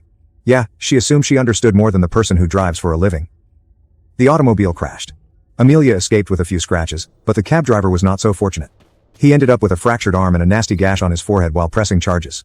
My folks were freaking out. They would have to use their funds to settle with the driver and keep Amelia out of court. When I learned the news, I snapped. This is karma, I blurted. This is what you get for stealing my trip. It wasn't the most sensitive thing to say, but I hadn't been thinking straight. My folks were horrified. Anna, how could you say that? Your sister could have been killed. I tried to apologize, but the harm was already done. They accused me of being selfish and inconsiderate, along with other common allegations. It was infuriating. They were the selfish ones, taking my ideal trip to cater to Amelia. That's when I realized, why was I putting up with this? Why was I sacrificing my happiness for a family who did not appreciate me? Screw it, I thought. If they're going to dislike me, I might as well give them a valid cause. I got a taxi and went to the hospital. On the way, I made a decision. I would not let them win. I had my grandparents' check, my passport, and a strong desire to take charge of my life. At the hospital, I discovered my parents and Amelia on the same floor as the injured taxi driver. Amelia was still trying to convince the cops that the accident was not her fault. I didn't care. I walked up to her and requested the boarding permit. She looked at me as if I was insane, so I reached into her purse and took it myself. Then I ran. As if a band of wolves were chasing me. I rushed into a cab and instructed the driver to take me to the airport. I made it barely in time. I boarded the plane, heart racing, and did not look back. I did not check my phone till I arrived in Rome.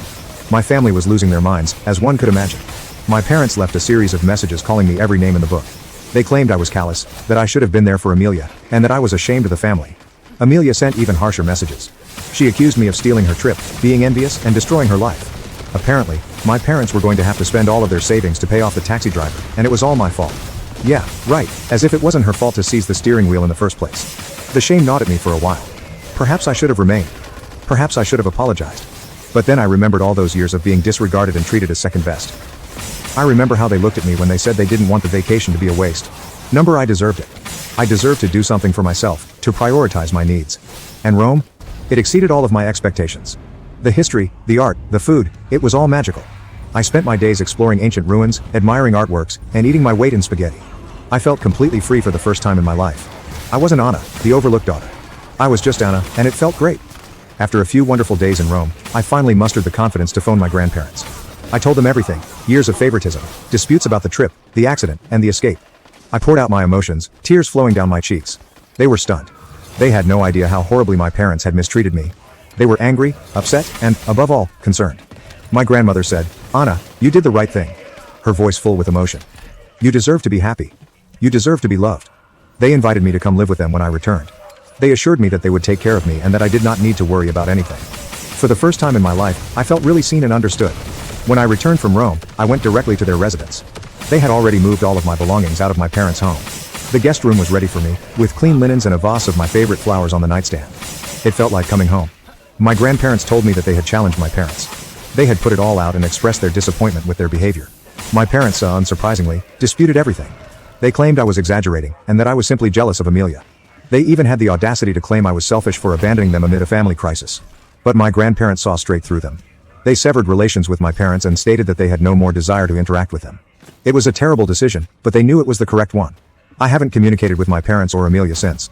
I blocked their phone numbers and removed their texts. I don't need that much negativity in my life. Life with my grandparents is calm. They treat me with love and respect. They urge me to follow my aspirations. They make me feel like I belong. I'm entering college in the fall, and my grandparents are covering all of my expenses, including tuition, books, and a new laptop. They claim they want to give me the possibilities I've been denied for so long. I still think about my parents. I wonder whether they regret what they did and if they ever think about me. But then I remember the freedom and love I now have in my life, and I realize I made the correct decision. I'm finally free. Free of expectations, comparisons, and the continual sense of not being good enough. I'm free to be myself and pursue my own path, which I understand is the best gift of all. It has been a couple years since I left my parents' place. I'm thriving in college, making new friends and pursuing new interests. My grandparents are my rock and biggest supports. They're getting older, yet they're still full of energy and love. I heard through the grapevine that my folks are struggling. They had to remortgage their home to pay for the taxi driver's lawsuit. Amelia is working, but her salary is insufficient to cover their expenses. They are caught in a cycle of debt and resentment. I do not feel sorry for them. They made their decisions, and now they must live with the consequences. I'm moving forward. I'm embracing my new life and family. I'm finally living the life I was destined to live, and it's stunning. Now to the next story. Story 2. I moved in with my sister and her husband, but his behavior became controlling and inappropriate, peaking when I mentioned I was dating someone. I'm Ashley, 17F. My sister Jess, 25F, and her husband Jake, 34M, have been married for 2 years. They met when she first started college and have been together ever since. As far as I know, they've never had an issue, and whenever they came around to visit, they appeared to have the perfect connection. My parents never really made the best decisions in life, so my sister practically raised me herself. I'm quite grateful to her for this, and I know she had to make numerous sacrifices to be able to do so. When she was in college, I called her at least 3 times a week to check in and see how she was doing. She'd chat about school, job, and her plans. Then she'd talk about Jake. She described him so well that it raised my own expectations of love. For example, she'd tell me about all the flowers she received, the lovely dates she went on, and how he treated her so well. After living with my parents, who should have divorced a long time ago, I didn't have a clear idea of what a good partnership looked like. So I became fairly close to Jess and Jake. Growing up, my sister and I were always together. So, when Mother introduced me to Jake, it felt like I had finally found an elder brother. Jess and Jake eventually moved in together, became engaged, and are now married. My parents kicked me out because I refused to pay the rent. I work at a luxury horse ranch, and there are a few perks. They'll let you practice on their horses, they give free lessons with a riding instructor, and overall, I just adore my job. I did not want to leave it. However, my pay isn't great, and for the amount my parents were asking for, I'd have to have a second job, or quit, to find one that pays well. So I found myself living with Jess and Jake. Jake works from home, so unless he's out with Jess or at the gym, he's at home. He makes enough money doing whatever he does. I'm not sure what he does, but Jess told me it's his family's firm, so that explains it. Recently, they approached me and informed me that they were expecting. Obviously, I was really excited for them, but my sister had a few miscarriages in the past, so we had to be extra cautious with her. Even in its early stages, my sister's pregnancy has proven to be extremely difficult, making it high risk. Hopefully, this is enough to give you a good picture of what's happening. My parents had an old automobile that I was allowed to drive to job and school, but once I was kicked out, I couldn't use it. This was disappointing because I had always enjoyed the independence that having a car provided. But whatever, I'll get over it. Jake insisted on taking me to school in the morning and then driving me to and from work. I was incredibly glad for this because it saved me from having to take the bus or walk. Jake would return home from the gym, shower, grab me a Starbucks, and drop me off at school. In the afternoon, he would pick me up at school and drive me to work. Jake was generally waiting outside or on his way by the conclusion of my shift. It was a huge assistance, and I was grateful that he took so much time out of his day to assist me. In the drive, we'd wind up conversing and having chats about Jess or the baby's plans. But he was often asking if I was dating or had a crush on somebody. He'd wink and say things like, "You're so stunning, it's impossible. There must be something you're hiding from me. Come on, tell me. You know I can keep a secret, so tell me." I mean, there was a guy, I will give him that, but it was too early to discuss. This resulted in my being unclear because I didn't want to lie to him. I'd basically just play coy and avoid answering any of his queries with too detailed an answer, as I didn't want to jinx myself. Finally, Alex, 19 million, the boy I was talking to, asked me out on a date. His family owned the ranch where I worked, so we spent a lot of time together while I was at work. Usually, during my shifts, he would come and assist me, or we'd go riding together. I was quite excited, and on my way home from work, I told Jake about it. He suddenly became cold. I'm not sure how else to explain it, but the familial warmth was gone. He began asking a lot of questions, very matter-of-factly, and I responded because I assumed it was just the protective older sibling thing. I figured he'd need some time to adjust. But when I informed him that Alex and I had been chatting for about a month, he freaked out and became very upset. I burst into tears as he began calling me a liar and accusing me of concealing this information from him. The fact that he literally said, "What about us?" has stuck with me ever since. That has left me completely perplexed because, what does he even mean? The worst part is that, because of how he acted, I'm overthinking everything that has happened since I moved in with them. Jake's house had a pool in the backyard, and I used to go there to swim or just lie out and tan. However, I've realized that whenever I went for a swim or tried to sunbathe, Jake would find an excuse to come and do anything outside. He'd fire up the grill, mow the lawn, or do anything else around the yard. I would have the impression that I was being observed. He even started swimming with me a few times, but I assumed he was simply trying to get in shape like me. After I came out of the pool, I'd go take a shower in the corridor. Jake and Jess have their own bathroom, which is connected to the master bedroom.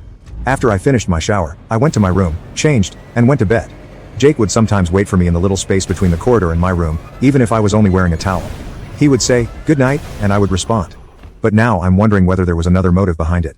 I don't want to bring these worries up with my sister because she's been so delicate lately. This pregnancy is definitely hitting her hard, and I don't want to say anything because it could harm her or the kid. I just want to know if I'm overthinking things. More information. I didn't even contemplate the possibility that my sister would support him over mine. But after reading everything in the comments, I think I should start gathering evidence. Also, I will do my best to change the relationship between him and me without raising red flags. I'm more than prepared to inform my sister if I believe there is an urgent danger, but as I previously stated, I don't believe he is the type of guy who poses an actual concern. To be cautious, I'd rather wait till she's feeling better before trying to break the news to her. I want to be cautious since my sister could be gravely hurt, not just emotionally, but also due to pregnancy dangers. I wanted to give him the benefit of the doubt, but the way he flew off the handle was terrifying. I believe he's simply been under too much stress. My sister's pregnancy is actually high risk, so he's had to care for her far more than usual. He's probably just afraid about what will happen to her. However, even if I give him the benefit of the doubt, I should set certain boundaries. When he had that outburst, it truly worried me, and I felt unsafe. I know I'll never be able to physically overcome him, so I'm going to ask a few of my friends if they'd want to carpool with me. I will also contact Alex to see if he can give me a lift to and from work. Worst case scenario, I'll locate a job I can walk to. In the meantime, I'll absolutely strive to highlight my brotherly relationship with him. I'm going to be friendly since I don't feel compelled to be nasty or create an aggressive environment. Aside from that, I'll take steps to see if I can improve my circumstances. Is my sister's spouse acting strangely, or am I overthinking? First and foremost, I'd like to thank everyone who left a comment on my last post with suggestions. After reading all of the comments last night, I recognize that I am no longer secure in this environment and will make changes starting today. As much as I admire and love Jake, I don't believe the danger is worthwhile. I attempted to establish a conversation with him after posting and received some suggestions, simply to see if we could discuss this. But he was still in a nasty attitude, so I simply walked to my room. In the middle of the night, I felt the need to leave the house. I was feeling imprisoned, so I decided to take a trip to my usual smoking area to clear my mind. I wasn't even there for 15 minutes before Jake texted me, "Where are you?" Then my phone started blowing up. He kept calling. I'm not sure how to convey my fear. I just wanted to be left alone. I eventually took up the phone, which resulted in a storm of insults. Apparently, I am a effing princess who always gets her way, and deserve to be treated like the expletive I am. Then he told me to provide him my location, which was definitely not going to happen. I encouraged him to take a pause and reflect on what he had just said to me. After that, I contacted Alex, who happily answered, and I told everything to him. I'm not sure how much he comprehended at first, given that I was practically shaking and crying so hard. However, he ended up going over to my location and asking a few more questions about the scenario while attempting to calm me down. I was finally able to relax and tell him everything again, this time with a clearer mind. Throughout this, my phone was constantly ringing. Assuming it was Jake, I just let the calls continue. Eventually, I realized it was my sister's phone calling me. Despite the fact that I knew Jake may be on the other end, I answered the phone. Jake was the one who hurled another barrage of invective at me, loud enough for Alex to hear. Alex took the phone from my hand, ordered Jake to shut the fussing up, and that I was safe, and then hung up. After that, Alex assured me that everything would be fine and that I need not worry. He ended up taking me all the way to the ranch and informing his folks about what had transpired and my new circumstances. I'm grateful that they decided to take me in and let me stay in one of their spare rooms in exchange for a little additional work on the farm. After that, I cuddled with Alex and attempted to fall asleep. I ended up not going to school today since I needed to relax. However, after Jake's reaction and the comments I'd been reading entered my mind, I became quite concerned about my sister. I ended up contacting her and happily she answered. It was clear she had been crying. She inquired if I was safe and okay. Jess told me that the night before, she awoke to Jake yelling, which shocked her. She claimed to be still sleeping. She ended up hearing him return to their room and grab her phone off the charger. After that, she heard him ranting again and the front door slamming. Jake had apparently gone out to seek for me, carrying my sister's phone with him. She stated she had no idea what to do and was afraid he might actually hurt me. After approximately an hour, Jake returned home. He was clearly still in a terrible mood, because when she questioned where he had been and what had happened, he blew up at her for questioning him. She said she'd never seen him so angry before. He was literally destroying stuff. After a few minutes, he returned to his car and drove away, but fortunately, he left her phone on the counter. She checked the phone logs and saw every call he had made to me. While Jake was gone, she called a friend to pick her up and then tried to contact me. I was sleeping at the time, but she told me she was afraid Jake had discovered me. She apologized for not being able to protect me and for failing to notice what was happening. Jess wondered why I hadn't told her about Jake's actions. I emphasized that I did not want to worry her out about the pregnancy. We both ended up crying for a long time.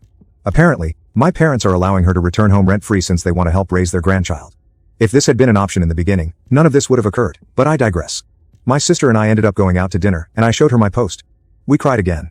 She said she had never been afraid of Jake before, but after witnessing his rage the night before, she was terrified. We both still need to go back to the house to grab our things. We'll contact you eventually and set a day to transfer everything out. My father and Alex will also be present, just in case Jake tries anything. According to my sister, Jake has tried to reach out and apologize numerous times, claiming that he was only concerned about my safety and that I shouldn't be out at night.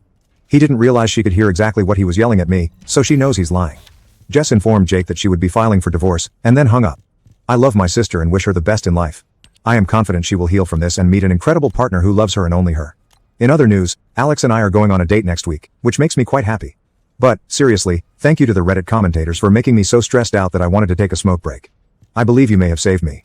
I'm not sure what would have happened if I'd stayed in my room that night, but I'm glad I didn't have to find out.